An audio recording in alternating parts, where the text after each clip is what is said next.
people next in line, lower class and social slime, they don't matter, genocide, sick from water, sick from air, making money, they don't care, Caesar shit, force of air, fuck them back, it's only fun, they bomb, they shoot, they kill, they massacre, rape, they burn the kids, no one makes countries laugh to your face, fight, and die, cause God forgives.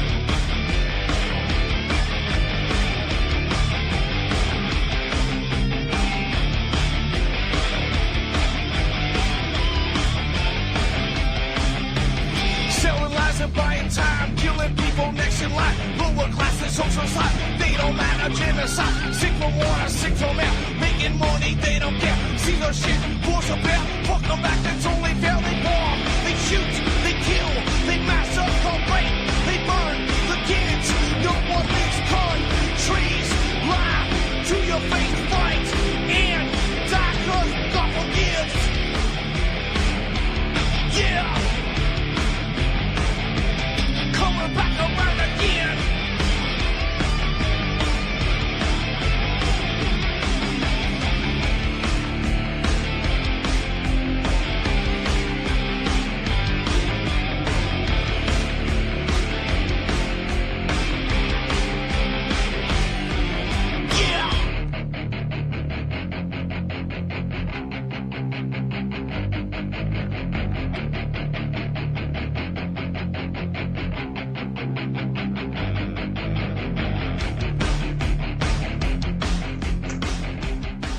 Welcome to the show. I'm your host, Ron Stevens. This is Game On, live right here on UCY.tv, and it is January the 24th, 2016, and this is the year that we turn the tables, and it has to be the year we turn the tables because we're running out of time to do it. It's just getting weirder all the time. Now, who does the intro song? It's a friend of mine, and we've been trying to get an album out for him, and or a CD, and he's presently gone back to work, and yeah, he's got some pretty good tunes, and hopefully we can kick something up and get that working.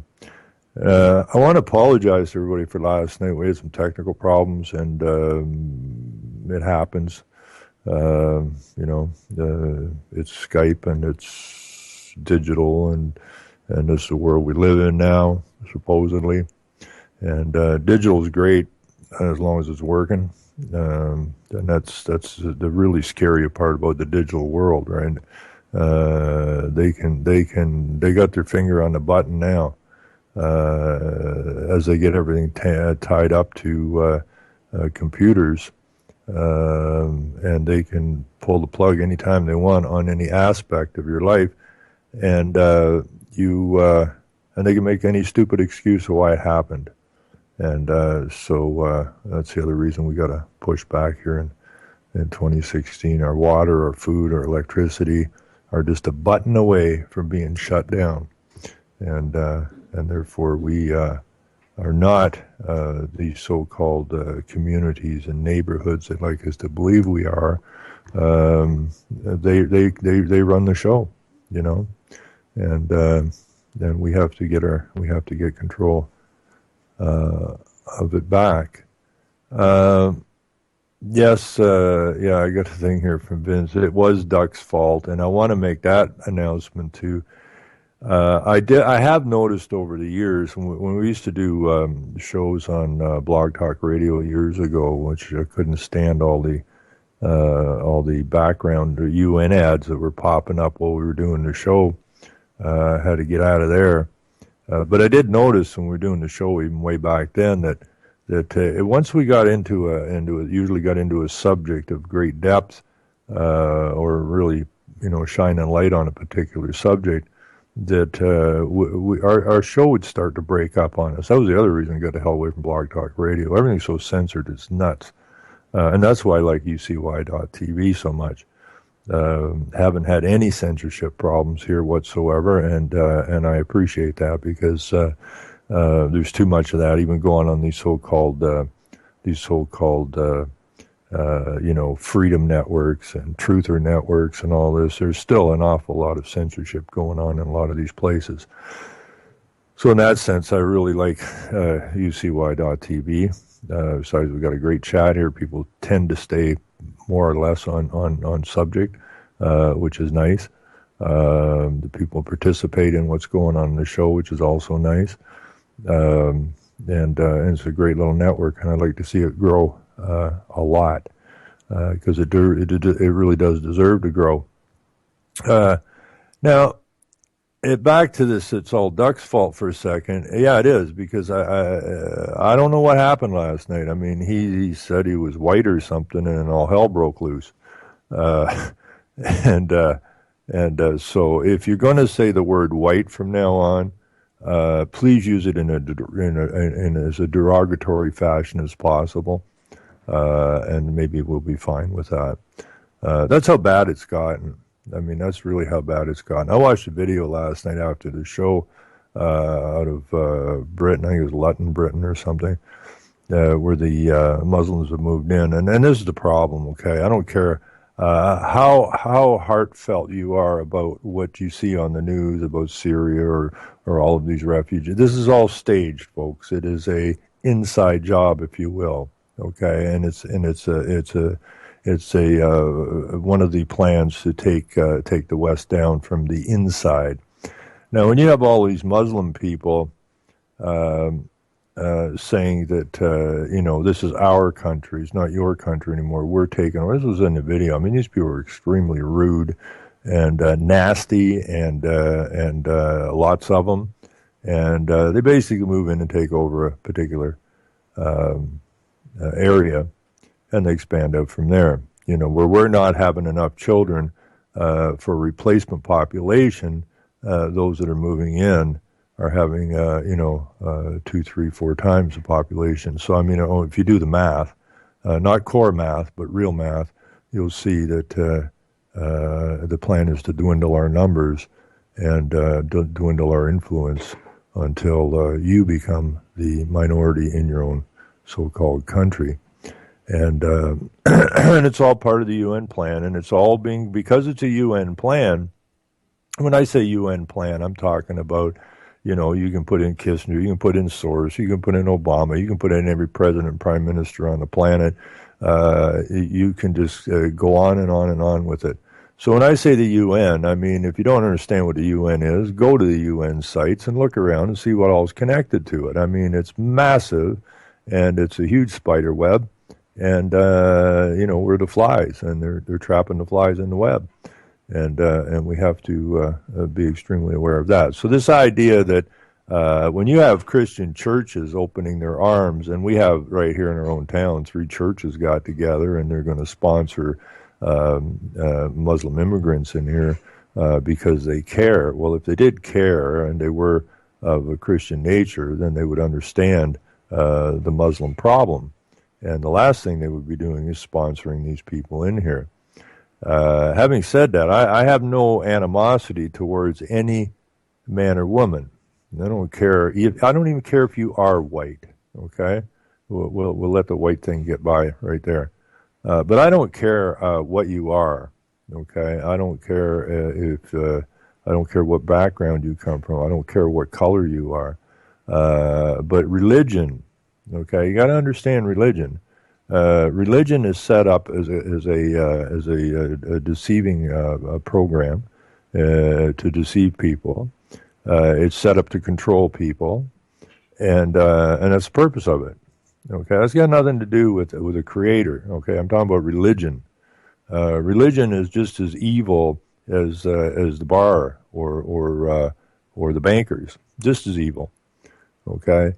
And so when you have all these preachers and all these church people who are the churches themselves, who are all, state churches. In other words, they do the bidding of the state, which is what they're doing. And the state now, the global state now, is the United Nations. So whatever the United Nations wants, these countries are all member states of it. They sign treaties, letters of intent, and all the rest of the nonsense. And they're bound by these treaties to do what's going on. Okay? Which, as far as I'm concerned, is treason. because when you supposedly voted, which you really didn't, but when you supposedly voted, the idea was that these people were supposed to represent you and the lands they call your country.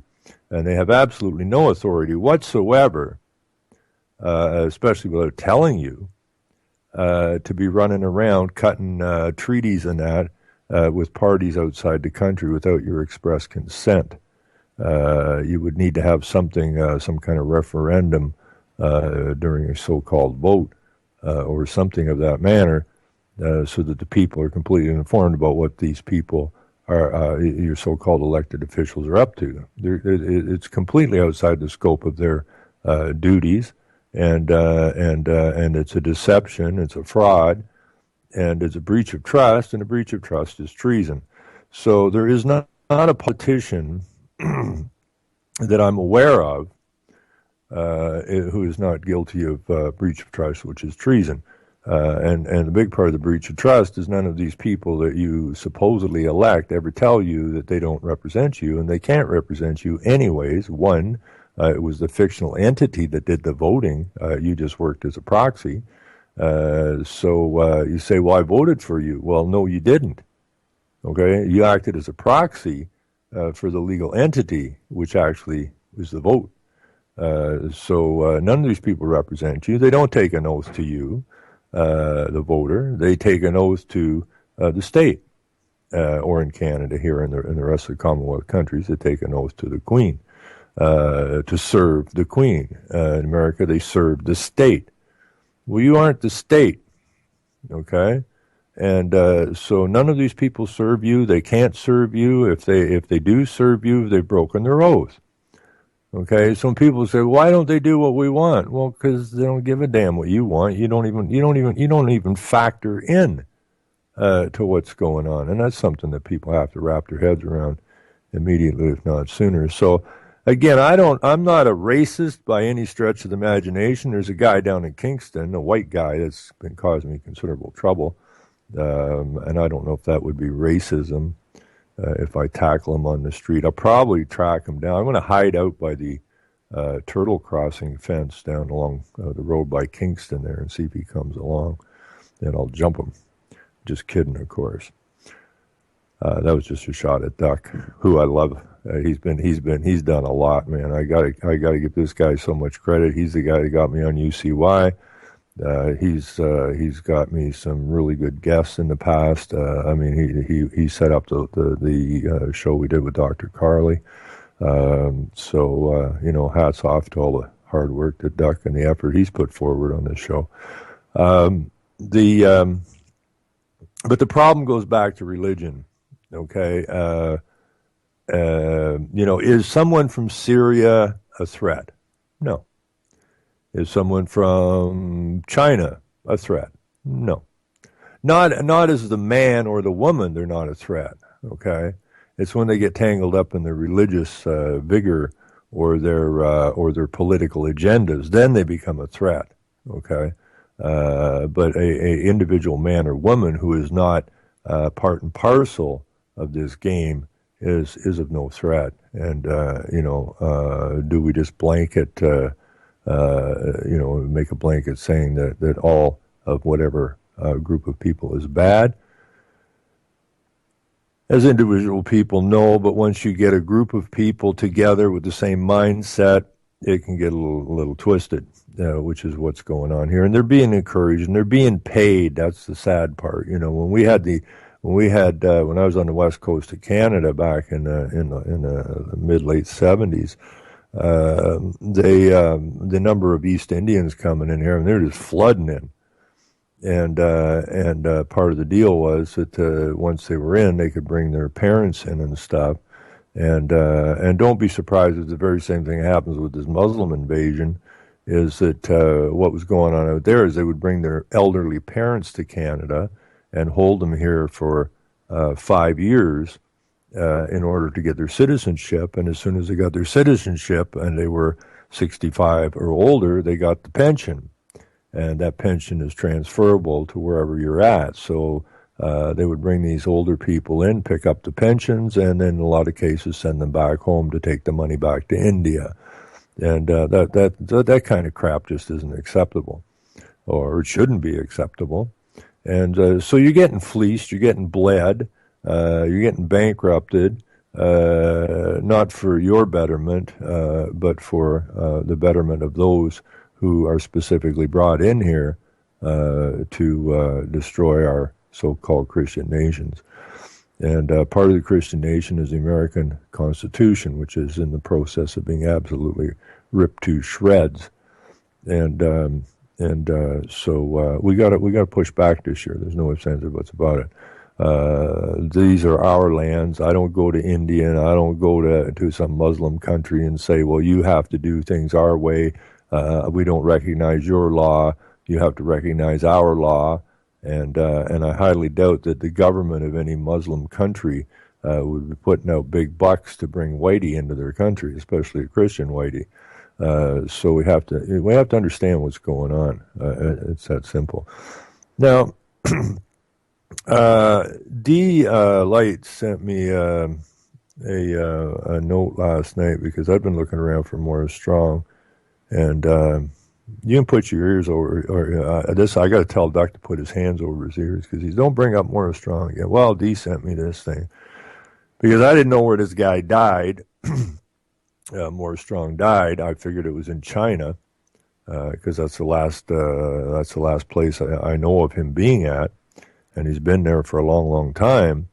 And I know he's not supposed to be in Canada, as far as I know, because of the oil for food scandal, or the food for oil scandal, and a couple other things. Well, basically everything Morris Strong's ever done in his life was probably against the law. At the very least, it was a complete deception, which enriched him and his friends and his political buddies and those in the tax-exempt foundations of which he was so closely hooked to. So I just figured he died in China.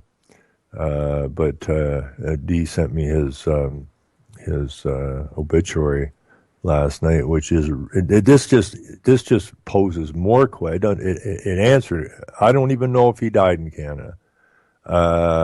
It says he died in Canada. It said he died on November the 27th, and the wake or whatever, the visitation, was on December the 5th, which seems like a fairly long period of time from the death to the visitation. Usually it's only a couple, 3 days.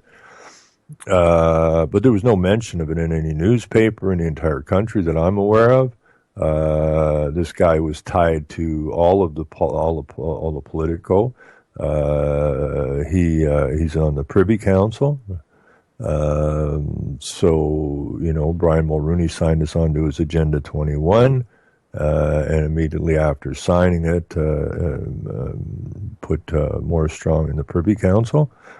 And no word from Brian Mulroney that I'm aware of. No word from Power Corp that I'm aware of, even though Morris Strong was a huge player in Power Corp, was brought in a ton of our prime ministers. And Power Corp set the deal up in China, which was part of the deal to move the industries from the west to the east, and this is part of the program again that Power Corp set up. That is what started moving our mayors and that over to China, and they have a system set up, and I exposed that a long time ago. We have some Chinese people down in Markham, I believe it is. Who solicit these mayors, your mayor, who has absolutely no authority whatsoever to be going to China looking for trade deals. I mean, give me a frickin' break. Totally outside the scope of a local mayor. But it's all about influencing on that, okay, to bring further the agenda set up by Power Corp more strong than that. So it seems absolutely, totally amazing that this guy died and supposedly was at... I don't have it in front of me right now, but at some home or something, the Ottawa area. And then there's only 2 mentions on the funeral site, where you put in pictures and people give condolences and tell stories and all that kind of thing. There's only 2 on there. One is from one of his old accountant buddies, and one is from a woman called Lydia Lai, which is Chinese. That's it. That's it. And when I find them, I'm going to stick them in the chat. There's only one picture of Morris Strong, and it's a strange picture because usually a picture just sits there, right? Or you scroll through pictures. This is a picture of Morris Strong, which fades out and then fades in and then fades out and fades in. It's really quite kind of spooky. Is this guy still here, or is he halfway between here and there, or he doesn't know where he's at, or what the hell's going on? But I saw a thing yesterday where all of these Celine Dion's husband died, I guess, and we have Brian Mulrooney there at the funeral. We have all kinds of politicians. We have all kinds of celebrities in that, well-known people. But Morris Strong dies, and nobody makes any mention of it. There's something very, very, very strange going on there. Now, did they just not mention Morris Strong if he died, that they didn't want people looking into who Morris Strong was? They didn't want to come out and say, oh, Morris Strong was a great friend of mine and this and that, and he's done such wonderful work and all this kind of stuff. Worried that people will go and research and tie Morris Strong to all of these people? I have no idea. But for all the work that Morris Strong did for this agenda, this globalist agenda, it seems absolutely mind-boggling that Elizabeth May, who was part of the signing of the Earth Charter, David Suzuki's daughter, one of the Rothschild, I think Stephen Rothschild, Mikhail Gorbachev, and on and on and on. No word from any of these people. David Suzuki had a little wee blurb on his thing, even though if it wasn't for Morris Strong, there would have never been a David Suzuki. David Suzuki would have been completely unknown to everybody if it hadn't been for Morris Strong. So it's like they don't want to be attached to this guy somehow. Maybe that's the problem. Maybe that's why there's no connection to that. Now, the one connection I did find, and I can't remember the guy's name, it was a Bill somebody, if I can take that out. But anyways, he shows up in the book. He shows up in the book Cloak of Green.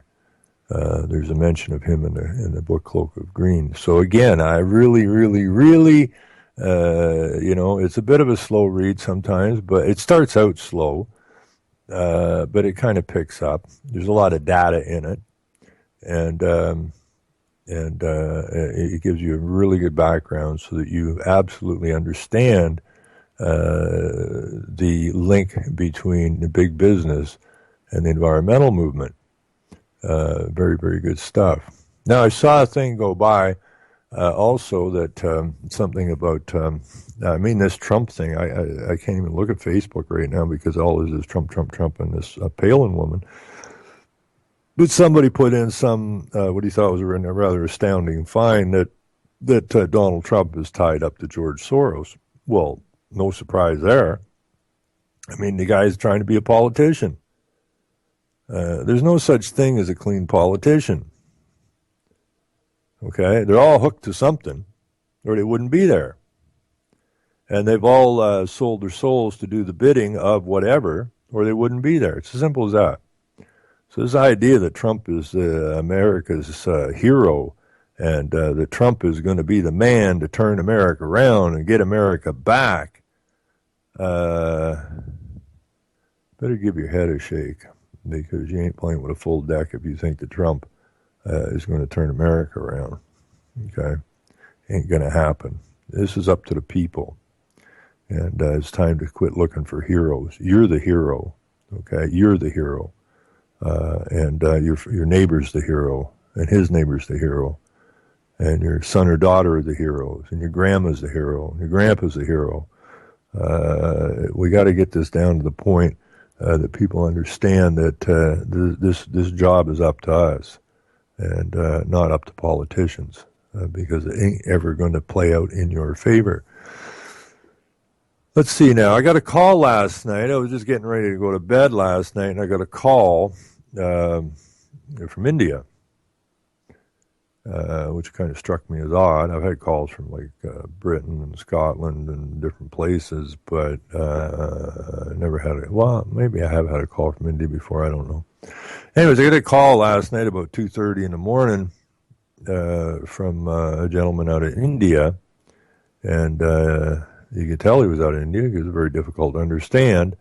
And not to a fellow Indian, but to a stupid white guy, I suppose. See how I used a derogatory term there? Stupid white guy. If I just said a white man who intends to save his country, we might have lost the connection again. So keep the white thing in a very derogatory manner. But we had kind of an interesting conversation, and I asked him what he wanted. I thought, sometimes the lines don't get changed over after a show or something, and I'll get calls from people who are trying to call into the next show or whatever. And so I thought maybe that's what was going on at first, and it turned out that no, he's from somewhere in India. And he wants to. They're starting a local newspaper, and I thought, brilliant, because this is what I've been telling people for as long as I can remember since I got into this. We have got to get some media rolling outside of the internet, and when we talked a bit, it's the same basic thing I was talking to, but maybe he's listening to the show. I don't know, but it sounded like he listened to the show because.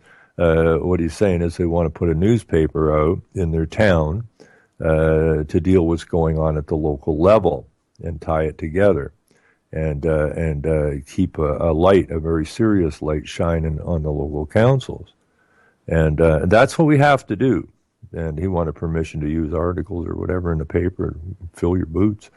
But that's what we have to do, okay? They're getting away with it, and we're letting them get away with it. The average person in the average town has between little and no clue as what's taking place at the town hall. And we have a duty to explain to them what's going on at the local level, why their hydro bills are going up, why their water bills are going up, why all of these weird things like all this tree hugging stuff, all to save the water and stuff, all that kind of. What exactly is behind it, and why is the local council implementing this stuff, right? Because most of the people, if they don't hear it on the TV, it's not real. When I was out hammering away on wind turbines and that, even my own family are asking why I'm doing what I'm doing, right? Well, I don't like people being hurt, and I don't like frauds, and this is a fraud, and it's hurting people, so I have some sort of a responsibility.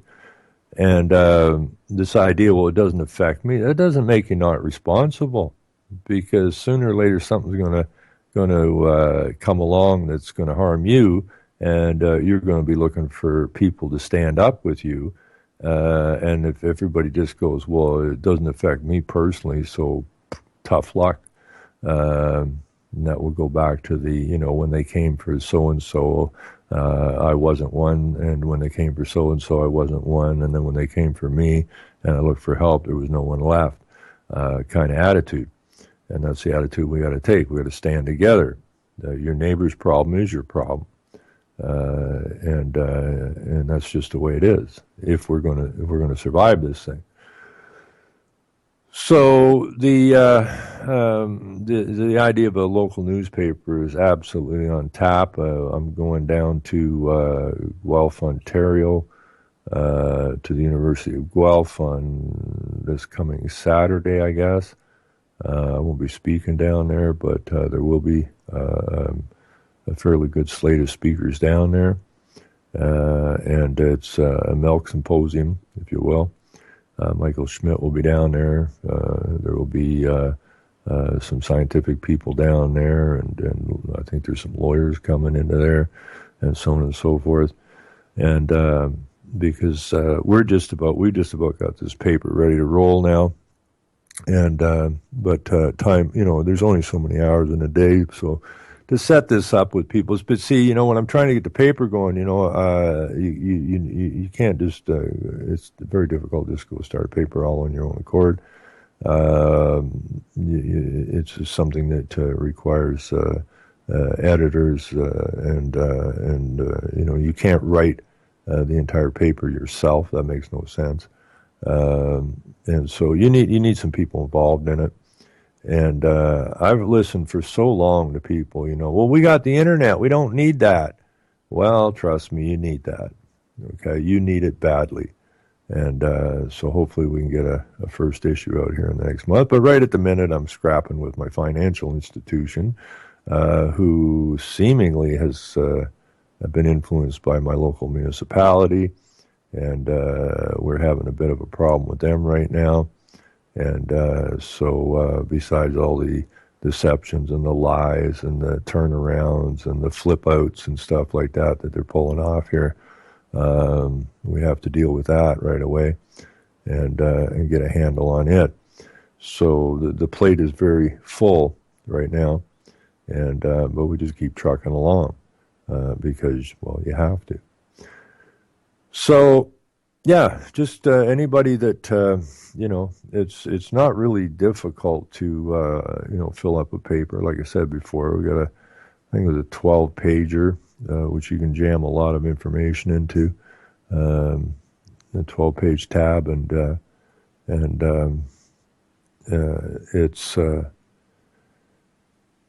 it's enough to get an awful pile of information into. You can ask people to buy subscriptions to it, or I'm sure you can find the odd advertiser that will play into this to help with the situation. But if we don't do it, then again, we're just giving them a free ride, and that's what we've been doing all along.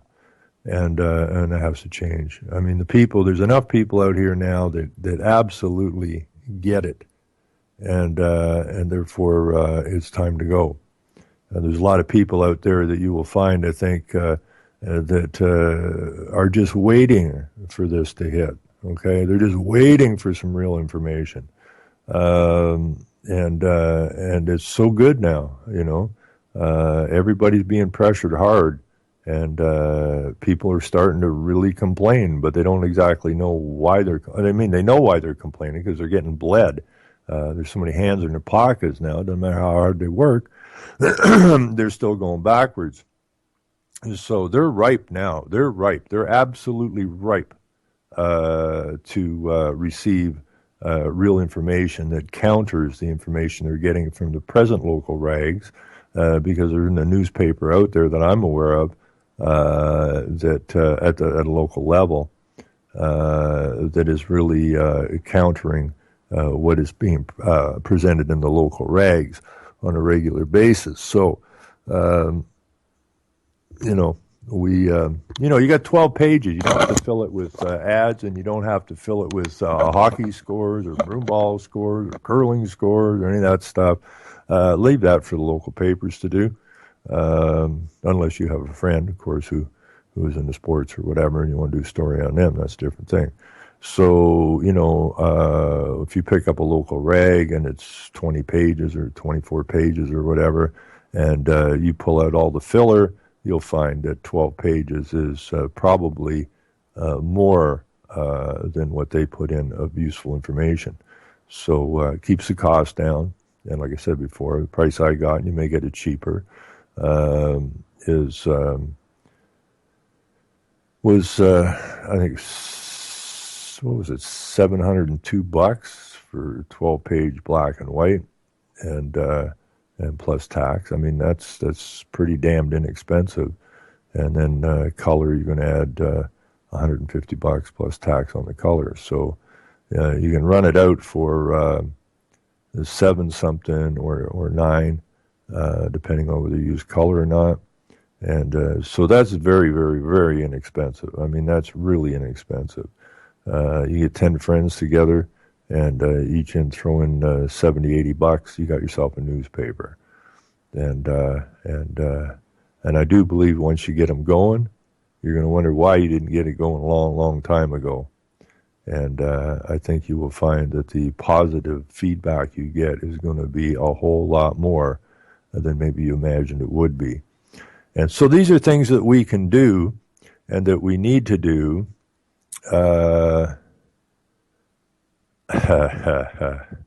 Is the line black or white?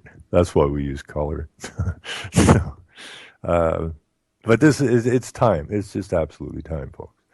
Now, I saw something go by on Facebook this morning, which kind of threw me.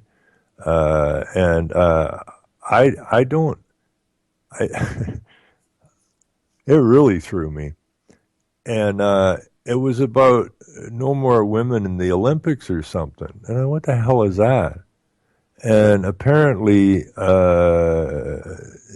transgendered people now are allowed in the Olympics. I haven't watched the Olympics in years. I don't pay any attention to that garbage.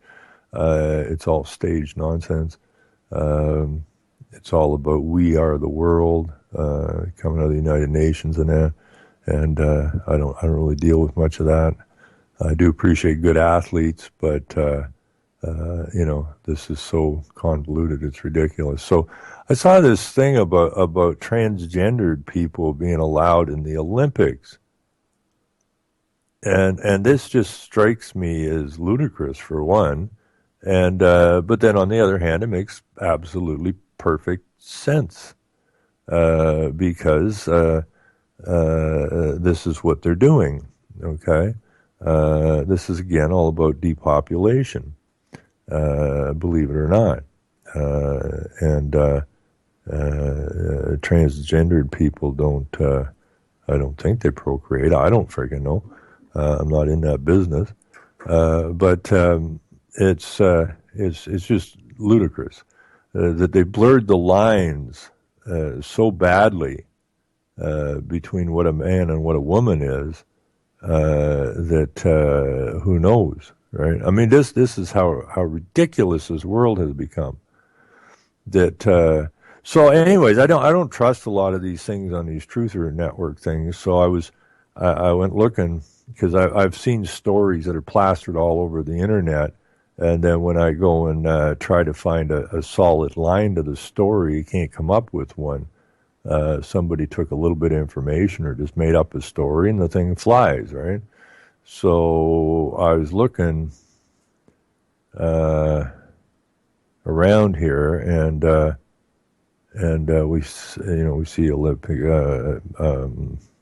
NPR, who's not a big fan of, but we see a story from there. I see a story from CNN, of course, which I'm not a big fan, but at least I know that at that point that the story's attached to the very media that has been pushing Agenda 21 and everything else. So this particular, I don't know how, I mean, it's 2016. Where was I? How do I not know about this stuff? I guess I'm not interested in it. And I don't watch TV, and I don't really read newspapers much. I may look at the headlines, but this is from May 18th, 2004. Transsexuals will be allowed to compete in the Olympics for the first time in a ruling that will go into effect at this year's Games in Athens. And then, of course, we have the Huffington Post, which would be just totally cheering this on. Because of who they are. And hammer thrower could become first transgender U.S. athlete. And this is what they're doing in your schools to your children. Okay, and I'll bring up the story again of my friend Cynthia, whose son, Andrew, got off the bus. I think he was 12 at the time. And, shoulder-length blonde hair.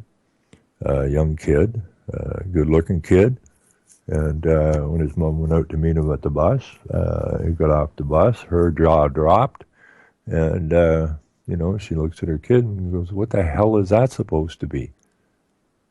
And see, because they do this generationally, okay, the kid that's 12 Doesn't have any clue what was normal when his mother or father was 12. Has no clue whatsoever. Just like when you or I were 12, we had really no clue what was normal to our parents when they were 12. Okay? So they keep doing this generationally. Okay? And there's no recollection to these kids as they come up through the school system. They're a clean slate. They're an empty jar. Just take the lid off and pour whatever you want into it. And this is how we end up with the nonsense we end up with. But when he got off the bus and his mother just freaked out, and she's just freaking upset, and Andrew's going, "What? Well, what is this? You look like a freaking girl. Like you got eyeliner on and eyelash crap and makeup and lips. What the hell is going on?" And what's Andrew know? I mean, he just came up through a school system.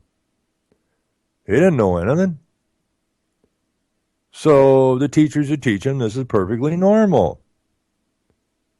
And he just looked at his mom and said, it's gender reversal day, Mom. Like it's normal. And thankfully for Cynthia and her son, that is the last day that Andrew ever stepped inside a public school.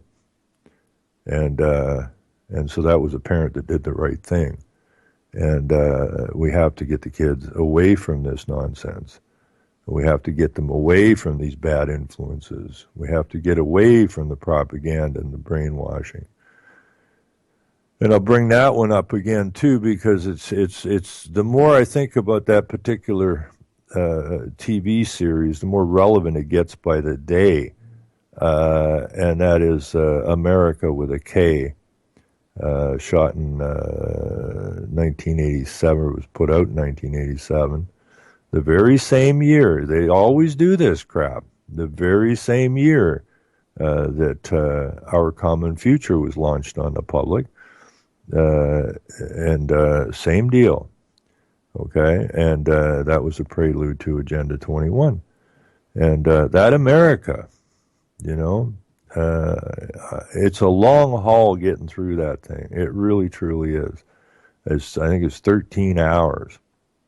It was a 13-part series starring, I forgot his name, Chris Christopherson, and one of the Hemingway girls, and a bunch of other people that you would recognize. I mean, why not? It's a made-for-TV movie, right? Or series. But everything that you see going on today is shown to you in that 13-part series. The feminization of the boys, the breakups of the families, the same thing that's going on out there in Oregon and Nevada. Love them or hate them, the Hammonds and the Bundys and their friends, love them or hate them. They are basically in that series, America with a K, and it's all about amalgamations, regionalizations, moving people off the land, feds coming in and moving people off the land, about mass immigration coming. The only difference was the immigration in that particular show was mainly East Bloc people, and who were being brought out into the farming areas and the rural areas, which is part of the UN agenda, which is being filtered down through the local level, called the repopulation of rural, in this case where I live, rural Ontario, and through immigration. And so it's all there. It is all there, right smack in your face. And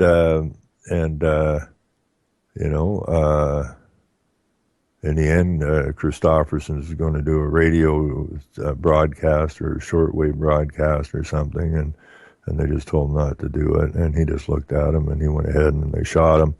And then they had his funeral, and his boys and that say, we're going to keep on fighting this. Well, what that movie does in all of the movies is it especially in that one, it shows you that it shows you a beaten people, right? It shows you the American people have been beaten. It shows the old vets and the old people can see the big changes, but again, because everything is generational, the way they bring it in, the generation coming behind doesn't really have a tight connection to the generation that came before. So the old vets and that, they're not happy with what's going on, and then they have their politicians say, no, this is what we have to do because and it diffuses them. Or turns the people against them, and so on and so forth. So, like I say, we're in a psychological, spiritual war here, and we have got to come to grips with that, because really, at the end of the show, the kids in that, or his one son, Christopher Cross, one son. The other son is gone. He's lost. The youngest son has been turned into maybe ended up at the Transgender Olympics, who knows?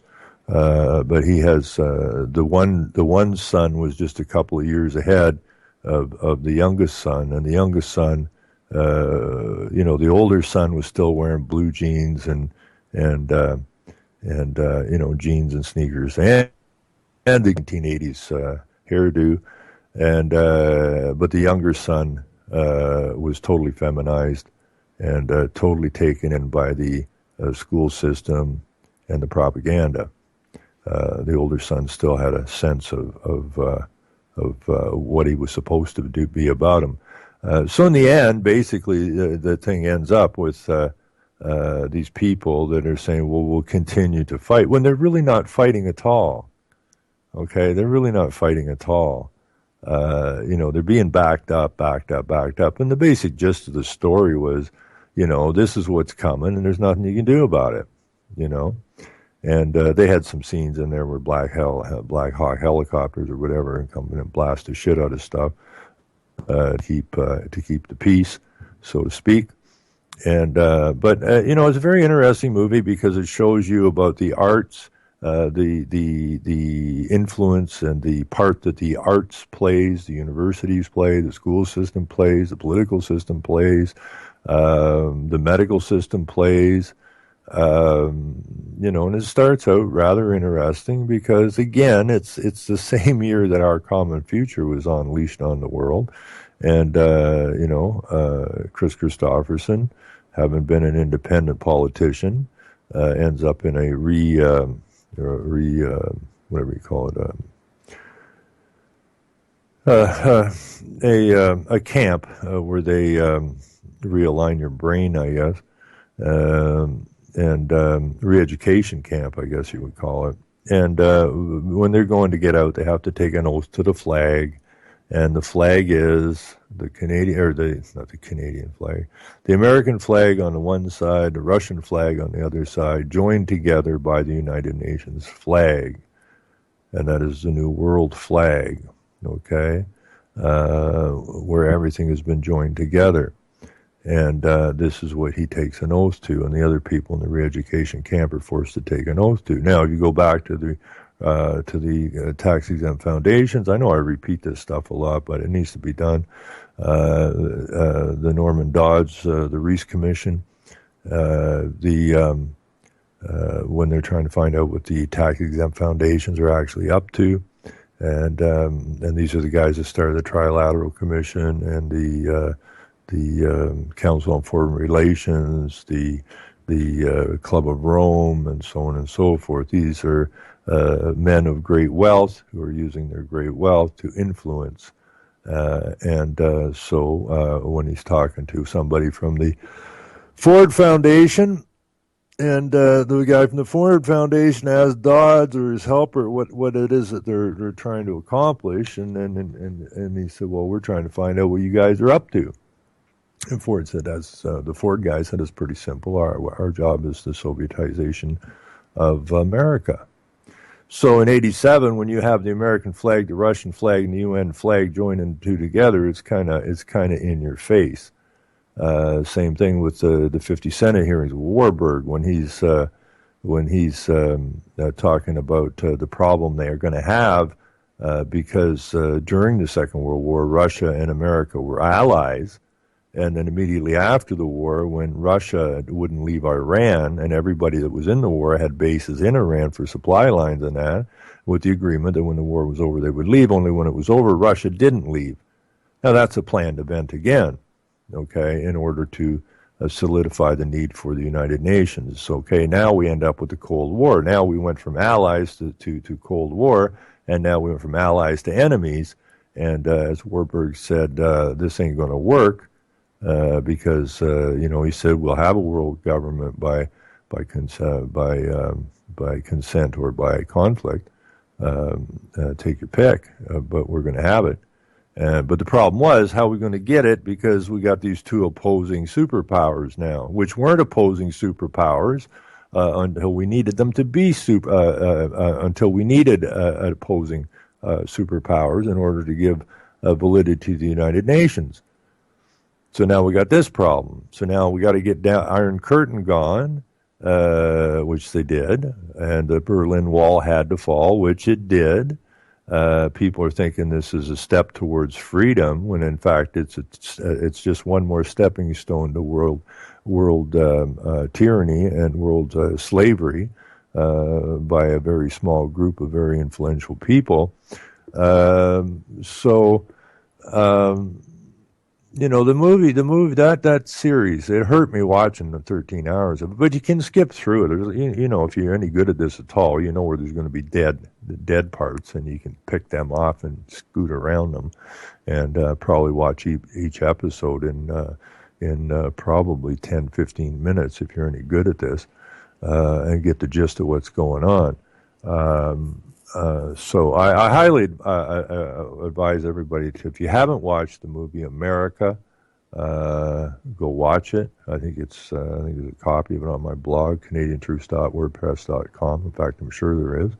And then I'm trying to get away from the noise, right? That's what I'm trying to do is direct people away from the noise if I can. Trying to get people to there's certain things that are really important that you tie together, and the rest of it's just freaking noise,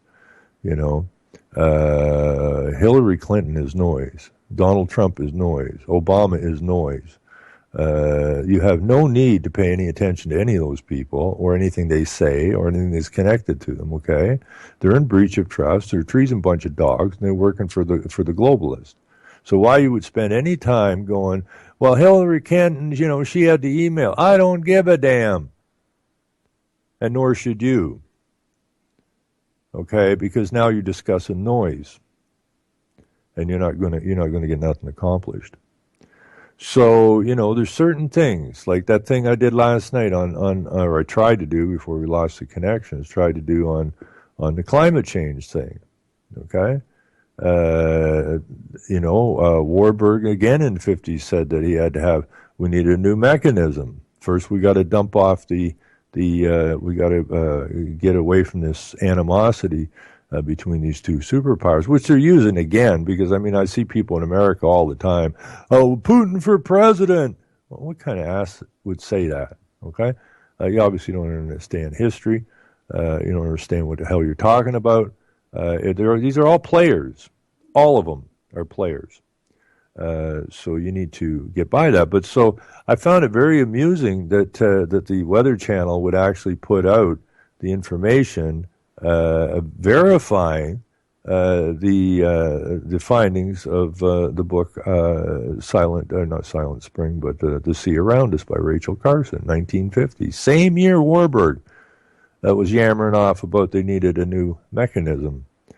So it all ties. It all ties up. And the other thing that I think, well, there's a couple more things that I think are very valuable tools to watch, or very valuable things to watch and to understand. And the farther we go along here, I think it is easier for people to understand. I put up reposted stuff I put up years and years and years ago. And when I did that, people weren't getting it. And I didn't change a thing. I put the same thing up today, and people are going, hot damn. Because they've come along that far in understanding what's going on, which is beautiful. So, the video by Yuri Brezhnev, or whatever his name is, the so-called Russian KGB guy who defected to Canada back in the 70s, I believe it was. His video is just kick-ass, man. I mean, it is totally kick-ass. And it fits perfectly with that movie, America with a K. It just fits perfectly with it. And I recommend everybody watch that. And again, you can just go to my blog and put in just Yuri, and that'll bring up the video. Again, I don't know how to spell his last name right here, and I'm not going looking for it over on my blog. But if you just punch that in, if you punch in America with a K, and you punch in Yuri, and then you want to go to climate, I've got to add the stuff that we were talking about last night from the on Wikipedia about the oscillation of the oceans, and the thing from the Weather Channel, and it all ties it together. It is absolutely normal, and what I was saying, it's all about knowledge is power, and they've kept the knowledge away from us so that they could use the knowledge to deceive us and to get us to accept and do things we would otherwise not accept and do. And so we need to stay right on top of that stuff. So those are just some of the things I would really recommend. The other thing I recommend, and I consider him a friend, was George Hunt's video on Unsaid. Look that up. Again, it's on my blog as well. Just if you just punch in George Hunt there, it'll pop somewhere. But he did a brilliant expose on this whole environmental nonsense from Colorado, and he worked his tail off, and he was early in the game. So his work is probably more important now for people because they're starting to understand there's something very wrong going on. Before, they had their hands over their ears and their eyes shut, and didn't want to see, didn't want to hear, didn't want to discuss. And I know how difficult it was for George. It busted up his family and everything. But he's a man of strong moral fiber, and he drove on and continued on till his death. Those are all important things. And these are all things from quite a long time ago now, right? Like I mean, I was running businesses in the 80s, okay? But the people in the school now getting dressed up like girls, they weren't born in the 80s, right? So this is where you get this disconnect, and this is why we have to connect we have to connect both with the generations above us and below us, right? That's what we need to do. We have all these people that seem to be in this general age range, seemingly to be the ones that are most involved in what's going on here. And we're missing the real people that we really got to get together. And those are the ones that don't know. That's who we got to get to. And that means we got to get down to the kids. Just like Suzuki and those guys said, we got to get the children. Just like the pedophiles that are doing these sex education curriculums for your public schools, of which your children are being destroyed with. I mean, absolutely destroyed. I can't just picture any teacher walking into a grade 1 class, and start talking in the sexual terms that they plan on speaking to the children. This is completely not interesting to the child. This is a form of, abuse. And I don't know what kind of man or woman could stand there with a grade 1 class and play out this sex education that they plan on doing. And I can't understand why any parent would allow somebody they don't know to have access to their child's mind like that. I have no idea why a parent would do that. None. It really disgusts me because it's known fact, at least here in Ontario, the panel, they call them stakeholders and interested parties and whatnot. And this is again the tax-exempt foundations and so on and so forth, influencing this stuff. And it's all about the depopulation realm. It's all about destroying the nation. It's about destroying the mindset and the moral values of the people. And they're doing a very good job of it. And each stage of the game, they ramp it up a little bit. And so now we're at the point where grade 1 children are being exposed to something that does not interest a child at all. And then we find out that one of the people, when our premier of the day, Kathleen Wynne, was actually Minister of Education, these people that are putting this together, one of them, I don't know if he's in jail now or doing time, or they just let him go, but convicted pedophile is one of the guys setting up the sex education for the children. Well, only a pedophile would be interested in teaching a grade 1 student about their sexual parts. They're not sexual parts. They don't have sexual parts. They have parts that are used to, get rid of fluids in that and waste, if you will. These are not sexual beings, but yet our school system is teaching that from birth we're all sexual beings. Well, no, you're not. You're a little child. And that really, that's one thing that really irritates the hell out of me, because they've got it down to that level now. I don't know what they're going to be spitting out of the schools over the next years. I mean, if Olympics is all about, the height of physical, strength and agility and all that kind of stuff, and then all of a sudden you don't have to be a man or a woman to compete. That just tells you really how far this is sunk. Meanwhile, the people in Michigan, apparently in Flint, which is, I guess, a complete disaster zone now, and Detroit, this is third world in America. Absolute. There's no way you can describe that as anything else. I mean, I've watched enough of these videos in Detroit of the taking down of the. I mean, they're bulldozing neighborhoods there now, rewilding it, right? They've destroyed the water. They've destroyed the people. They've destroyed the future. They've destroyed the hope, and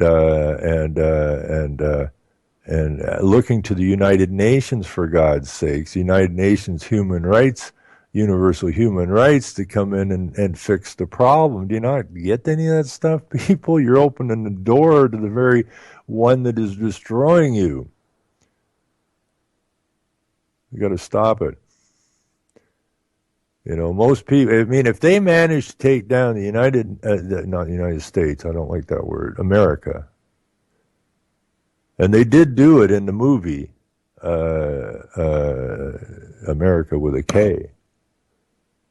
And because they do it at the local level, okay, it's not like it's being announced from D.C. or the State House that we're taking you down.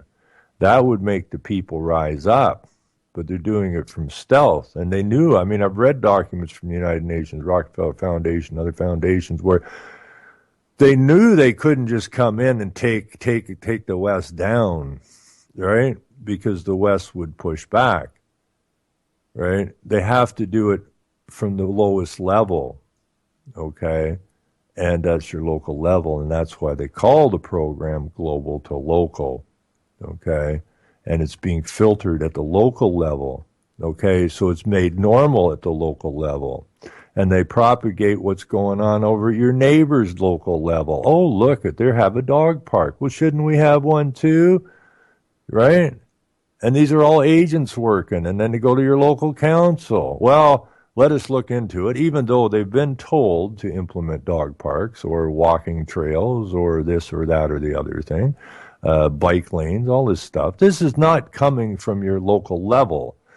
Oh, our council passed bike paths. It's wonderful. Well, ours did just last month, and ours is going to do the month after. Well, we're having a little trouble. Well, why don't we write letters and show them how good a job we did at our local level, and I'm sure they'll implement it at your local level. Oh, that'd be fantastic. All actors, all UN actors, all actors for the globalists. And unfortunately, most of these people, they're helping facilitate their own community death, if you will. Most of them, some of them for sure know, but for the most part, other than the facilitators, the rest of them run around waving the trail flag or the bike path flag or the dog park flag, haven't got a sweet bejesus clue what they're up to. And that's just the way the ones in charge like to have it. And that's another reason that we need to get a local paper out.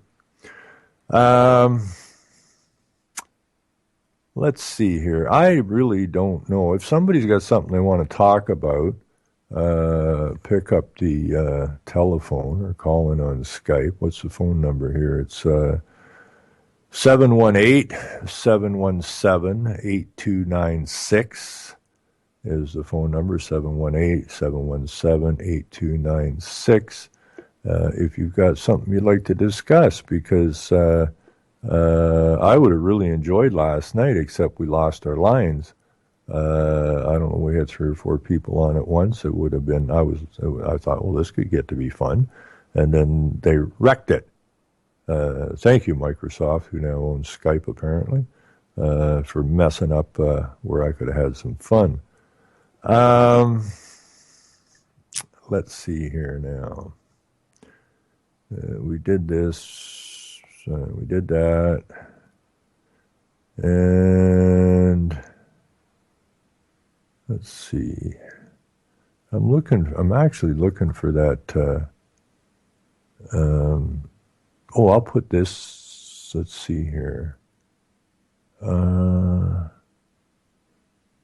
I don't know if how many people here have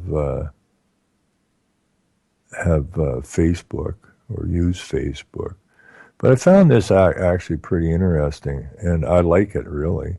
And this Facebook is I haven't spent a lot of time here, but I think this would be interesting for a lot of people who don't know about it. And it's called Suing Your Public Servant 101 Canada. And this is exactly what we got to get to. We have got to get we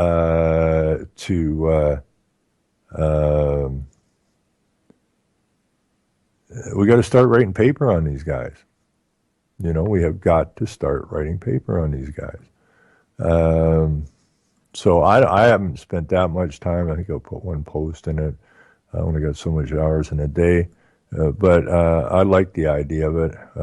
It is time to start papering them and paper them hard. And we're going to be papering several police boards here pretty damn shortly. Because they need to be papered. Every time somebody's abused or talked nasty to or spoken down to by a police officer, then you must file a complaint with the police board. And I suggest you look for compensation as well while you're doing it.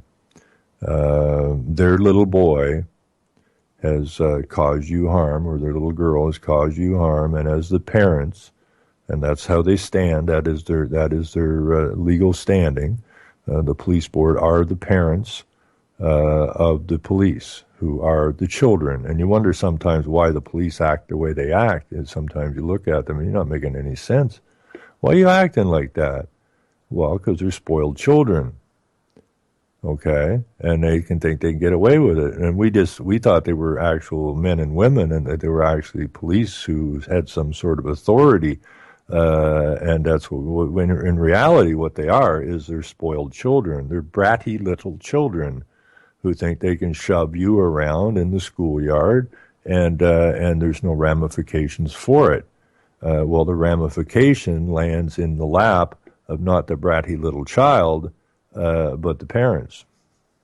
And the school, or not the school board, but the police board is in the position of the parent, and the police are in the position of the child. And therefore, the police board is absolutely, in law, legally, any way you want to cut it, responsible for the actions of the children. They're bratty, snotty little children.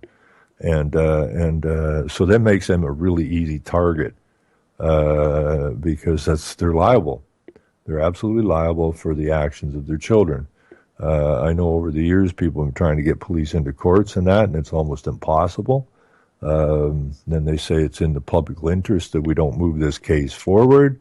When you look up public interest in law, there's no such, they don't have a definition. And I love this stuff. They don't have a definition of public interest, even though they're always saying we did it in the public interest. Well, could you define that? Well, not really.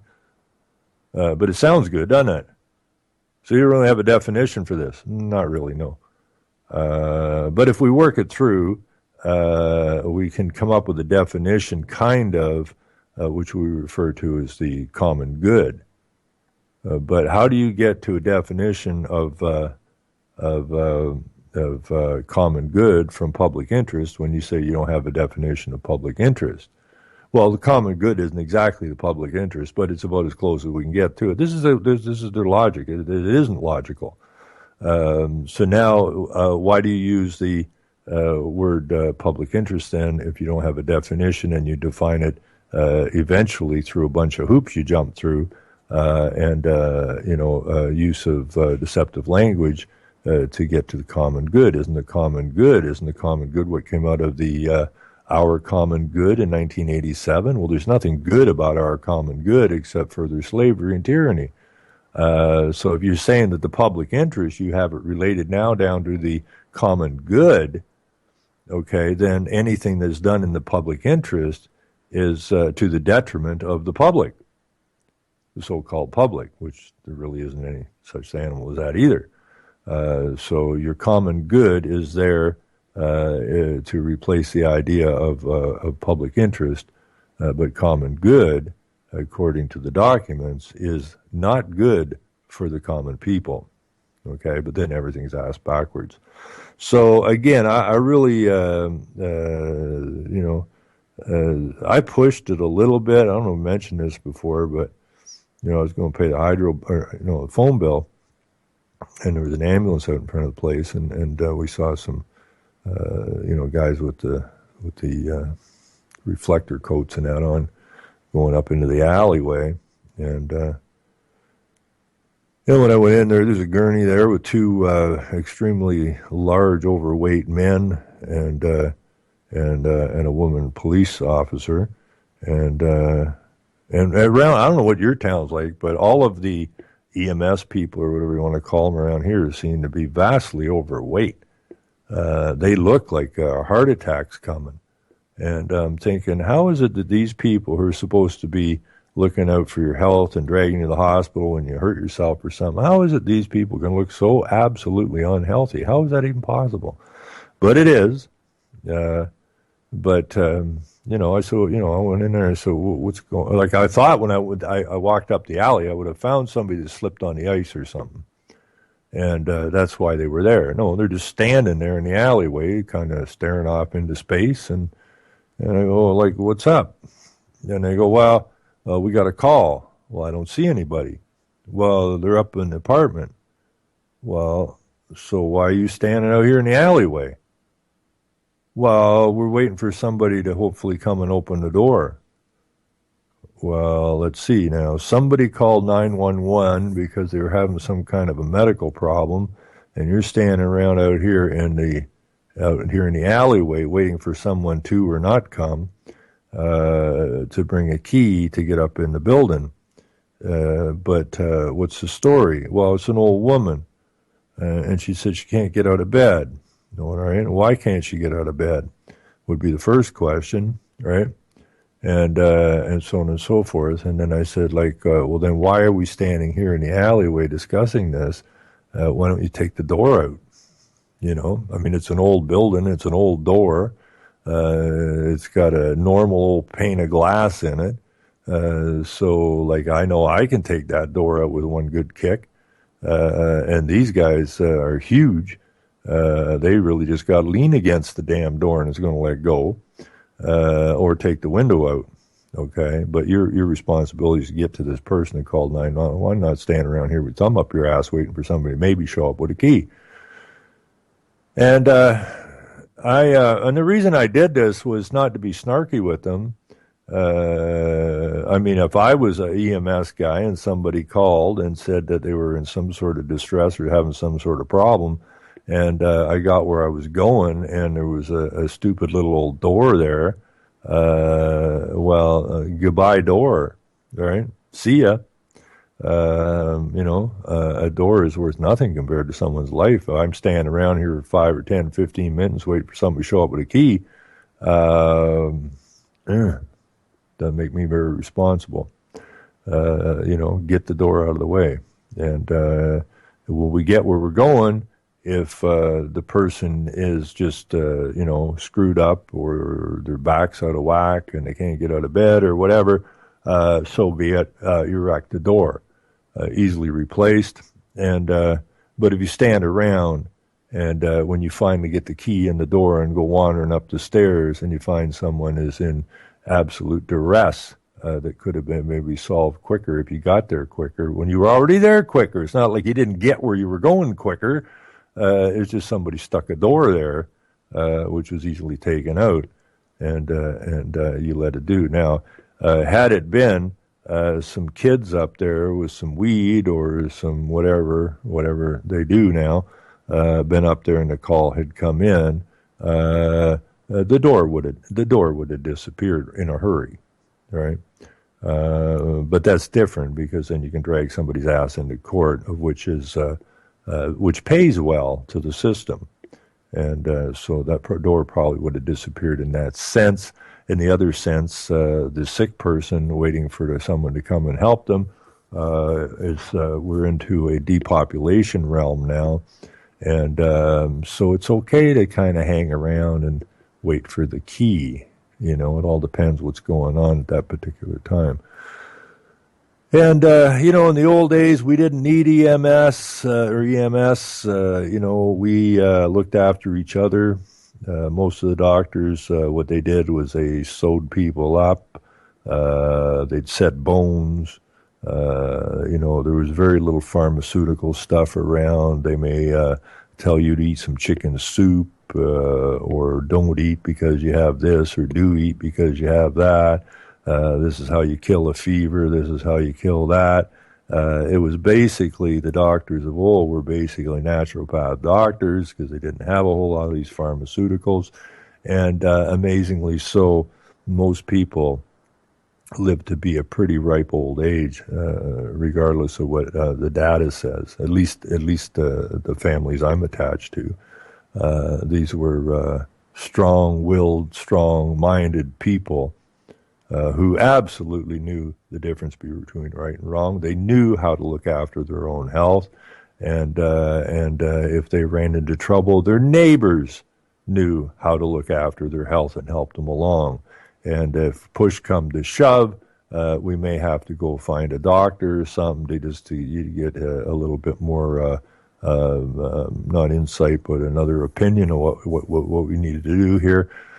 And that's how it was dealt with. Okay? They've taken us out of the picture. They've taken us completely out of the picture.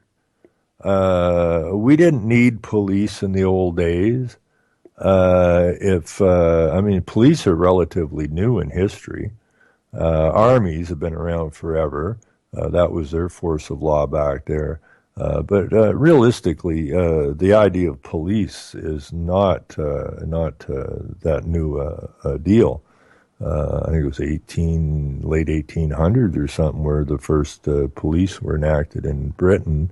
And they were only enacted in order to guard commerce, shipments down at the docks. And And the original police actually came from the stable. They were stable boys, and so their rich owners found another use for them, and sent them down to the docks to protect the rich man's commerce, which the police still do to this day. They have never not been in the business of protecting the rich man's commerce.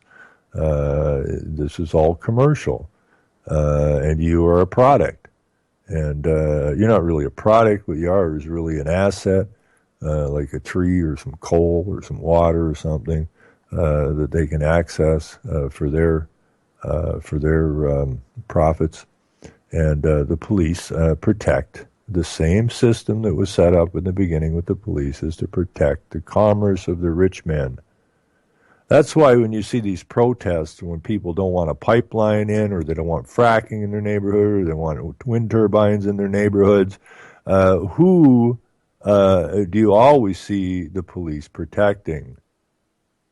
The people protesting, who may have all the adequate information necessary to show that what's going on here is absolutely against the health and safety of the people. Do the police ever stand up for those protesters? No. Who do they always stand up for? The commercial interest. Okay? And the state is a commercial interest, and they took an oath to the state. They are protectors of the commercial interest, not you. Okay? So life was much better when we didn't have police. People knew right from wrong. They knew if if little Jimmy went and broke Sam's window, they would go to little Jimmy and say, you broke the window, and if they couldn't come to terms with that, then they would go to Jimmy's parents and say, you're going to have to replace the window. Now, the parents don't send the kid the kid doesn't get arrested. He doesn't go to court. It's up to Jimmy's parents to be the court and to issue the sentence because that's their child. And it is their duty to do what they can to show their child right from wrong. And it's also their duty to fix the window. Nowadays, the kid gets pulled into court, or a teenager gets pulled into court, and so the court fines the kid. There's no restoration for the window. It's not about the window. It's about dragging people into court to feed off of them. So you still got a busted window, so the insurance will pay for the window. Fine. So, but the one who had the broken window never got restoration from the one that broke the window. So they've taken all law away from us, right? They've taken the children away from us. They've taken us away from us, okay? And we look to our abuser for help. We beg our abuser not to abuse us. We go to our abuser to ask for help. How insane is that exactly? From where I stand, it's totally freaking insane. Because it makes no sense. The world was a much better place when we looked out for each other. And that's why I like the native system of long ago. And it's not just, it's almost like it's a worldwide indigenous system, if you will, of law. When I look at different indigenous groups across the planet, they all basically had the same rules and regulations, and it was the same thing, basically, that was written down in the King James Bible, of which the Elizabeth took the oath on before she became a queen and became the head of the political and legal systems, which is the commercial side, of which the police take an oath to. But when we look at the indigenous populations, it's almost the same as the King James Bible, because they basically went by the same rules. They all believe in a creator of some sort, and they all base their judicial system, if you will, on the basis of that book. And that is basically treat each other as you wish to be treated, and do no harm. Okay? It doesn't matter. That's universal. And that's how we basically looked after ourselves, and that's what ruled us before we got caught up in this heavy political nonsense. Politics really isn't even that new. Here in Canada, we didn't have legislature till whenever. We didn't have any of these governments here till later, and then the police came even after that. It seems the first thing that showed up here was the lawyers, and from the lawyers we ended up with this legislature, which was kind of a rebranding of the right of kings, divine right of kings, to take some of the slack off of them, because you see the divine right of kings, that put the shackles, if you will, on the king or the queen, because the divine right of kings is based on the simple fact that if you're going to be the proxy for the creator, then you're going to have to follow the rules that were laid down. And that was the whole point of Elizabeth taking the oath, is that you will, this is the law. This is the book of law. So how do they get around the book of law? Well, they moved to the legal system, okay? Because when Elizabeth took the oath, she must, or the king, whoever takes the oath, is to say that we are the government, basically, and that through this oath, we are acting as proxies of the Creator, and we will follow that law. Now, once you don't follow that law, and the law is very specific, do not add to or take away from my word, which is law, as long as you stay within that realm, which is basically do no harm, you're good to go. Okay? So, but now we got this corporate system, this legal system, which is designed specifically to harm you. Okay? So that's why you have this thing, while Elizabeth and the Queen/Crown/corporations are separate, they're also indivisible. Okay? Why did they move the why did they take the church out of the state? Okay, and I don't like the church. Okay, but they did take the oath, and it wasn't about the church. It wasn't an oath to the church, right? But why did they take this? Why did they separate state and church? Because the state is commercial, and the church. And I don't like to use that word. The church, the oath. The Queen took is the law. Okay, so the law supersedes the commercial, which is legal. So they had to separate the church and the state in order to do their business, in order for them to continue on. Because it states, all of those old guys from the 1500s said the same thing. They liked the idea of divine right of kings, because then that forced them to stay within the law, okay? And that once a king or a queen or a legislature, which we have now, goes outside the bounds of that, it is no longer law, okay? So now you have legislatures that are in fact outlaws, and kings and queens that are outlaws because they're outside of the law. They've moved to the legal system and they've separated the law. Okay, put the law over there, and we'll use this, and we'll call it the rule of law.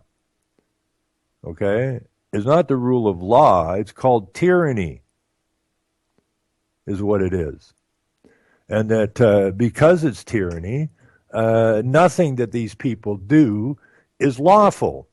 And therefore, they are outside of the law, and except for the fact that they have force, legislated force, to force you to abide by their commercial rules and regulations, that's the only way they can do it.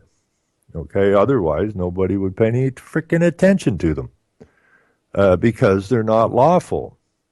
And they do need to be arrested.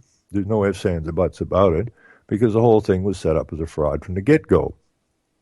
And, I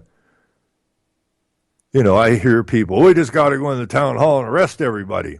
or walk into the next court and just arrest everybody. Well, technically, yes, that would make sense, but it ain't going to play out because the public don't know what the hell is going on. You know, you do that, well, you might be lawfully correct. You're going to get beat up so hard in the media that regardless if you're right or wrong, you're going to come out in the short end of the stick. And that's one of the other reasons that I think a local newspaper is so vitally important, so that people understand the basics of law and the basics of commercial law, which is legal, which has got nothing to do with law whatsoever, and that we've been entrapped by it. And what the difference is between law. Law doesn't need force. Legal needs force. Law is not color of anything. It is what it is. And legal is the color of, similar to, like, but not law, with force behind it. So you have a force that has taken an oath to protect the commercial state, and it's against the people. And it's there to hurt the people. It's there to drive the people into the ground. It's there to enslave the people. We've had our lives taken away from us. You know, I don't know how many people I talk to. You know, so you see any kids out playing road hockey? Nope. See any kids out playing baseball? Nope. You know, what happened to the children? You know, you don't even see kids around anymore. Where did they go? The streets used to be full of kids. Where did they go? Well, they can't do anything anymore, okay? You know, they really can't. They're so mentally beat down. And, you know, I just can't imagine a kid sitting in school. Now, I may do this. I was out getting a coffee with my brother-in-law yesterday, and we're touring around and talking a bit. And, you know, I was talking about the school system and whatnot, and I wasn't allowed to teach a night course because I was too radical, and all that I was going to teach was Canadian history. But, you know, they said, we know you, right? And we can't have anything radical here, which is truth. Truth is extremely radical at this point in time, extremely radical. And that's another reason for the newspaper, is to get some truth out. And it's not, I don't want to see people putting papers out that are all pissy, right? You know, these have to be very logically written so the average person can understand it. But yeah, I'll be right with you, Chris. Chris is going to call in here. Just don't hang up, Chris. I'll be right with you. I just want to get this out of my mind here first. So me and my brother-in-law were cruising around, and I'm thinking, you know what? I ought to go back to school. I ought to go, because I don't have my grade 12, I could go to high school. I could be a student. This could be a lot of freaking fun. And I'm thinking about this, right?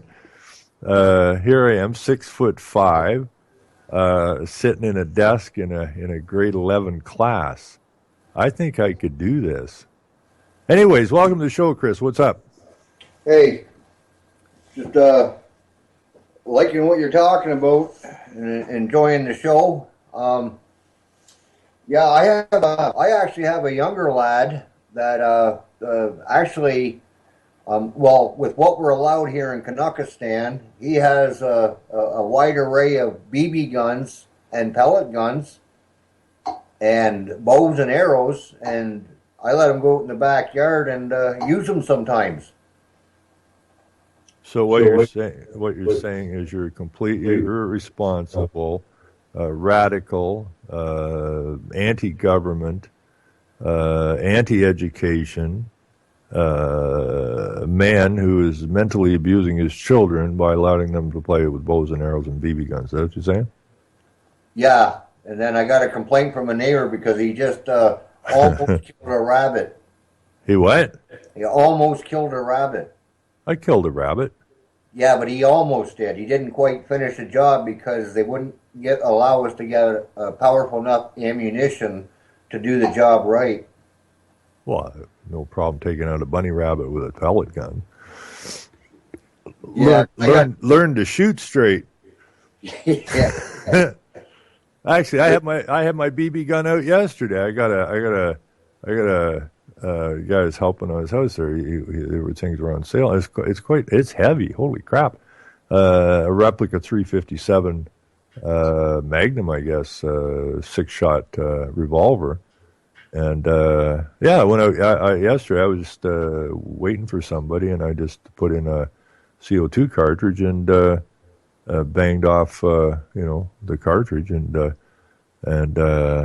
damn thing's accurate. Holy crap! I could have got the bunny. Ron, you can't have CO2 cartridges unless it's in a paint gun here in Canuckistan. You can't have what? CO2 cartridges. They can only be used for paint guns. I wasn't painting. I was shooting at a tree. Yeah, but all right, I'm calling. I don't want to paint the tree. Yeah. Right. Therefore, what do you mean you can't use a CO2 cart? They sell all kinds of BB guns and pellet guns here in this neck of the woods, and I'm sure in your neck of the woods, and they're all. My son has a Red Ryder BB gun. No shit. He'll he could watch his eye. Yeah. Take his eye out. I know. I got the BB's actually a more dangerous gun than a pellet gun. Really, because the BBs don't squish when they hit, right? And like I'm shooting at this tree down the way, knocking little branches or whatever, with this BB handgun, beautiful looking gun, all well manufactured and everything. And I pulled it out when a couple of friends came over, and they just backed right out of here, man. They thought, what the fuck? Excuse my language. They thought it was real. So no, it's a BB gun, but it has the weight in that. But when they're shooting BBs out here, when the cartridge starts to go a little low, right? So the BB's not going to stick in a tree, so they come winging straight back at you, right? You got to be careful. Take your eye out. Well, a pellet gun won't do that to you. So, so you got a son named Elmer Fudd, is that correct? Yeah, pretty much. Running around with the Red Ryder BB gun. Well, it goes back to what you're talking about the kid. Now he's starting to fall into that criteria where he's playing video games online, and communicating through his iPaddy thingy, and we're getting less and less communications. He's starting to slowly succumb to what the New World Order is offering. And that's scaring me because he's a very energetic child. He's skinned rabbits with me, goose. I want to take him out and show him how to skin a deer. But I got to get a license from my government, but my government won't allow me to get a license to do that. So, but he was into all that, but now he's slowly being ingrained into just sitting on his bed, playing video games, and communicating through his iPhone, iPad, whatever. And that's really become concerning to me. Yeah, I see it happen. Like, but it depends. How old is he? Right? Like if he's just heading in, like if he's 14 or something like that. He's 14. Yeah, okay. Well, he's going into no man's land for a little while. They do that. I mean, I remember my one nephew, him and his brother were really tight, and then his brother hit about 13 or so, and he changed. You go through you're going through puberty and shit, right? And so his younger brother, we go fit. And my younger nephew, we're at the cottage one day, and he goes like, "What's wrong with him?" Right? To his older brother, right? About his older brother. And I said, "What do you mean nothing wrong with him?" "Well, he's really starting to do weird shit." "Well, yeah, and so will you." "No, it won't." "Yes, you will. When you get to that age, you're gonna be totally different." and he went actually through that stage too, of where he had a lot of broke up family and all this kind of stuff, so he kind of got blue, and he lost his sister, and he was pretty blue. So he went inside and started communicating with just the computer and playing video games and all that kind of stuff. But he got really wild, that boy, and I sort of thought you weren't going to be like your brother. Your brother was real peaceful compared to you. And but he got through the stage, and now he's he's got his own kid. He's got a job out west and that, and a house, and he's pretty much become ready for this Canadian. That kind of spooks me, but he's still out fishing and all that kind of stuff. So no, but I do hear you. I mean, when I watch, I mean. Well, he's got a mini bike. I just bought him a mini bike. Well, actually, it's bigger than it's a maxi bike. Not quite a trail bike, but does about 50. That's miles per hour. Yeah. And I'm trying to keep him outdoors as much as I can, but he's slowly regressing into this video games and electronics. And yeah, it's an uphill battle to try and keep him comfortable. Yeah, I wouldn't want to be handling a bunch of kids right now. I just, it's got to be tough, man. I mean, there's so much influence, and like I said, the parents have been basically taken out of the picture. I mean, the parents, when you get right down to it, who's the enemy of the school board? The parents, right? They don't want any influence from the parents. They don't want to hear about the parents. They didn't want to know parents exist. I saw an article today. So your kid's still in school, is he? Yeah, grade 9. Yeah. So I saw an article today that this is in Britain somewhere. The school lunch program. They're going to start adding, or they already have started adding fluoride to the school milk. Right? And what's this? Huh? Where is this? Well, let me see if I can dig it out. I had a bunch of stuff open here today that I was going to kind of talk about, but let me see here.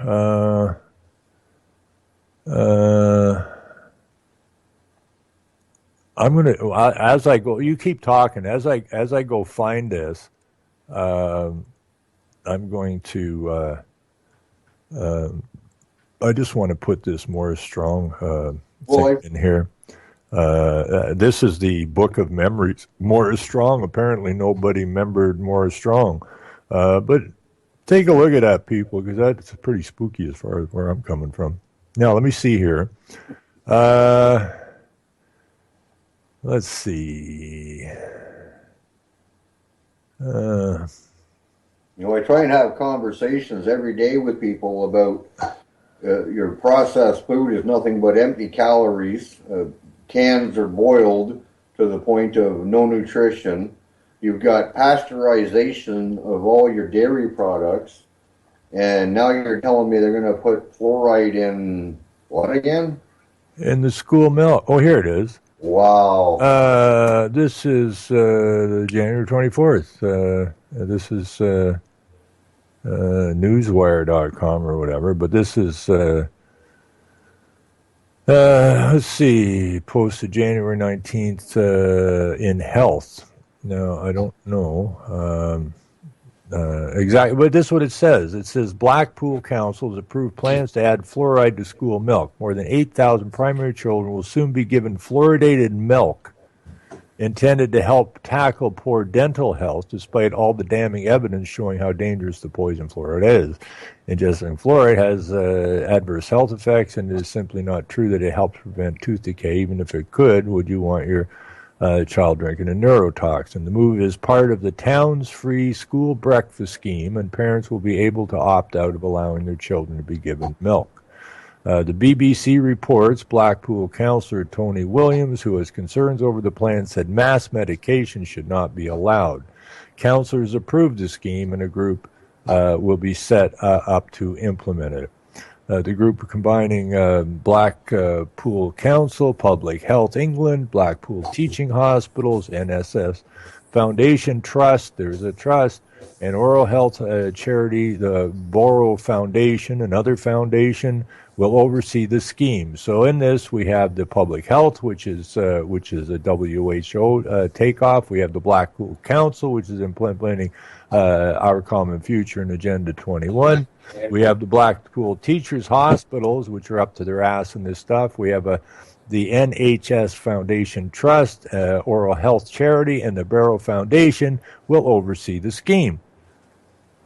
These people are all tied directly to depopulation program, but they're going to oversee the scheme. Well, you know what I find funny, Ron, is they're putting sugar in milk. Oh yeah. And now they're adding fluoride to protect your teeth. Yeah. I mean, you look into this a little deeper. I mean, how ridiculous this all is. If well, it's pay attention. Yeah, but the joke's on us, isn't it? I guess. Well, I mean, they do this stuff, and they say, I mean, when I read all those outfits that are involved in this, you know, the teachers' hospital, the teachers, the local council, and then they've got the parents so beat down into the ground, and they're so lazy anymore. They go, oh, well, all these experts say it's okay, so I guess it's okay. You know, that's the problem. These special foundations, they call them the stakeholders, right? Yeah, they got a stake in it, all right, and it's your demise, right? I mean, this is conspiracy at the highest order. Yep. There's no theories involved. This is straight in your face conspiracy, and we're putting up with it, you know. And again, that's why I say it's so damned important that we get some newspapers running. So totally important. Now, just don't go anywhere, Chris, because I don't see Kathy's here. Sent something to me. Have you informed your listeners that the big idea is hitting? That the big idea is hitting local councils like wildfire. Now, she had sent me this stuff, and I haven't brought it up because I forgot about it. This has got something to do with Kingston as well. Let me back up here a little bit. Kathy and some of her people that she's hooked with are doing an absolutely fantastic job down at Marmor area, Belleville area. But anyways, further to the topic of my public input to council yesterday, that same evening that the council for the city of Belleville supported Kingston's revolution, the township of Carling unanimously defeated it. Now, this is about, I've talked about this years ago, the guaranteed basic income, okay? They're pushing this like no tomorrow, and you just don't want nothing to do with it, okay? Now here's let me see here. How much time I got left? I got 10 minutes. Let me open this up, if it will. And I'm going to stick this into the chat because, and this is again, another reason that we must get some papers out here. Here's a quick story. The township this is Carling Township, doesn't believe it's in a position to be involved in the finances of the public. At its meeting Monday, January 11, Carling Council defeated a resolution from the city of Kingston endorsing a basic income guarantee. According to 2011 National Household Survey, 14.9% of the Canadian population live in low-income circumstances. Basic income guarantees would provide an income floor for those doing socially essential but unpaid work and would resemble income guarantees already provided in Canada for seniors. Well, if you're a senior on some of these guaranteed incomes, trust me, you ain't having a good life. Additionally, the basic income guarantee program would involve the redistribution of the administrative functions of existing. I ain't got time to read it. I'm going to put it in the chat, and you got to look into this also, the B corporations, which are the benefit corporations, which is the removal of your so-called government eventually, just like Rockefeller said, that something has to take the place of government, and that is business. Okay. Yes, Liza says Kathy has awesome input. Yes, she does. Absolutely awesome. I mean, this woman, for what she has to deal with every day, is amazing. That's all I got to say. Absolutely amazing woman. I hope she's not listening to this, because if I give her too much credit, she mails me a rock and tells me to hit myself on the head with it and shut up. So not only is she really good at what she does, she's very humble about it as well. Now, where was that? I got to go back here and see what this other link is. Okay, so this, I really like this because this is what you run into. So she sent me that, which I put into the chat. Then she sends me this. Oh, great, not. As a reward for my having tweeted a link to that Parry Sound North Star piece, I got some guy who is a big advocate and HuffPost blogger, so we know that's a UN boy, from New Orleans, named Scott Santens, following me, and his web address is, and this is actually a pretty good site of a guy really pushing the guaranteed income. Basic income is not left or right, it's forward, it says. Horse's ass, okay? This is part of the globalist agenda to take over all resources on the planet, run it through the United Nations under the Universal Human Rights, which says everyone has the right to adequate.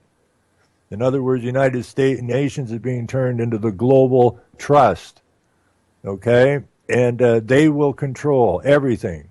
They will give you a guaranteed income based on the fact that they control all of the resources on the planet, okay? And you're going to end up working, just like it said in the first article. This is basically you get a guaranteed income, but you're going to work unpaid work. Okay, so this is just grinding you down to the point where you become way underpaid slave labor for the corporations that took over your lands. That's all this thing works out to. But I'll put that in there as well. And thank you again to Kathy for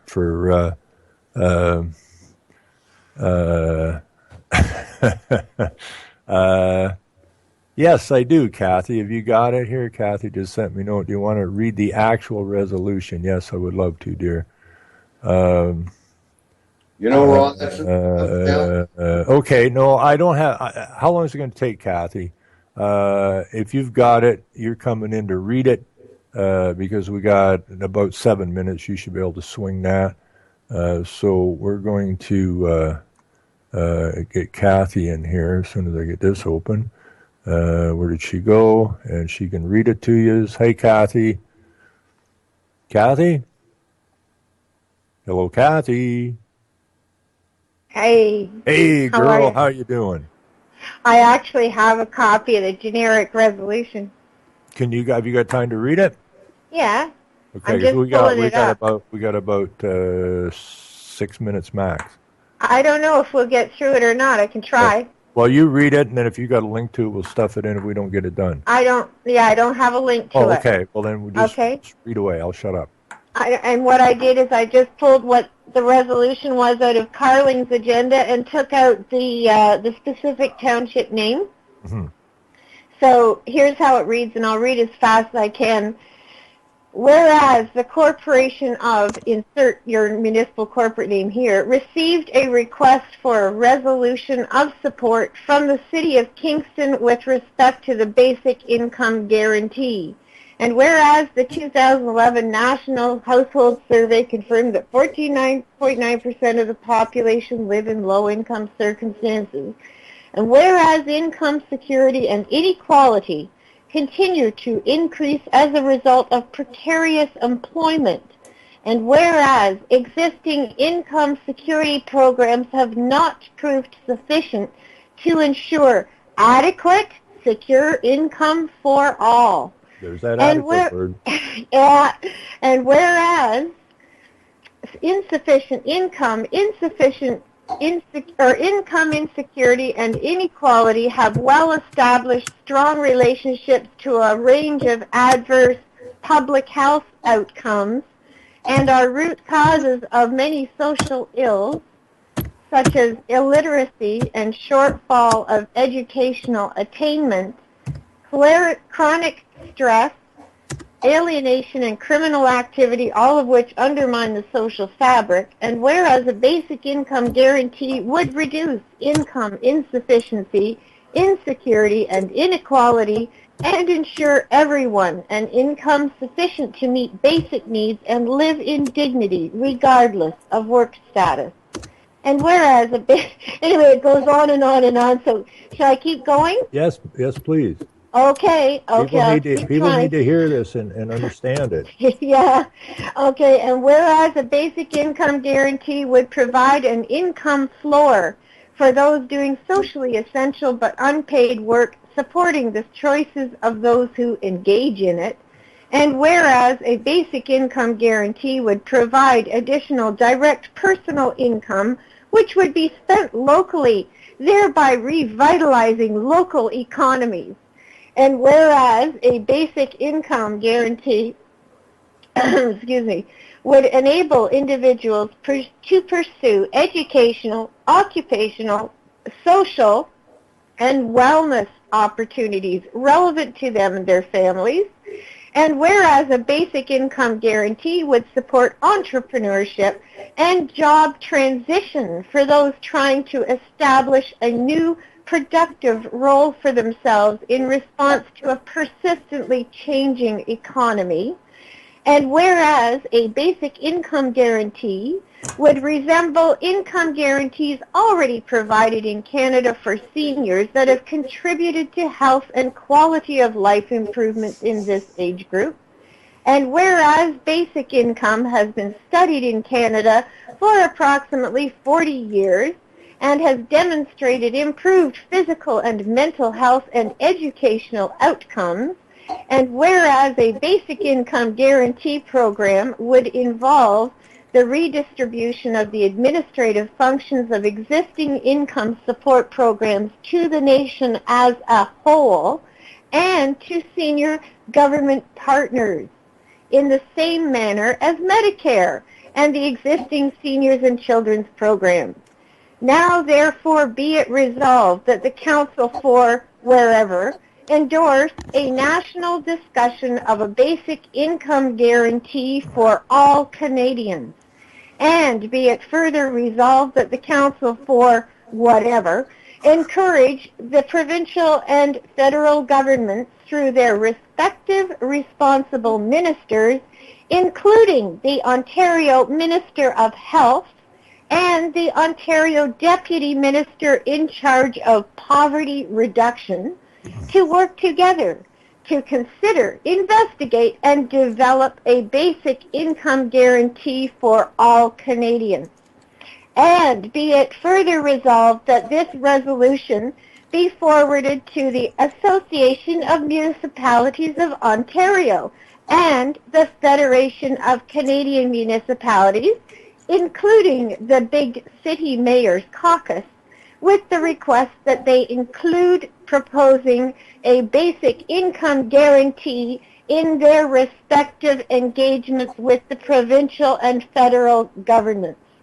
And be it further resolved that copies of this resolution be shared with the Premier of Ontario, the Prime Minister of Canada, and all opposition leaders at both levels of government. And that's it, Kathy. I want to thank you very much for bringing that in here and reading it to us. And Doug for being part of this, and the folks for being in the chat, and all the listeners. Hal's on back to 3. Tune in, and I guess we'll be back Tuesday night 7 o'clock. Thank you, everybody. I'm out of here. Take care. Bye-bye.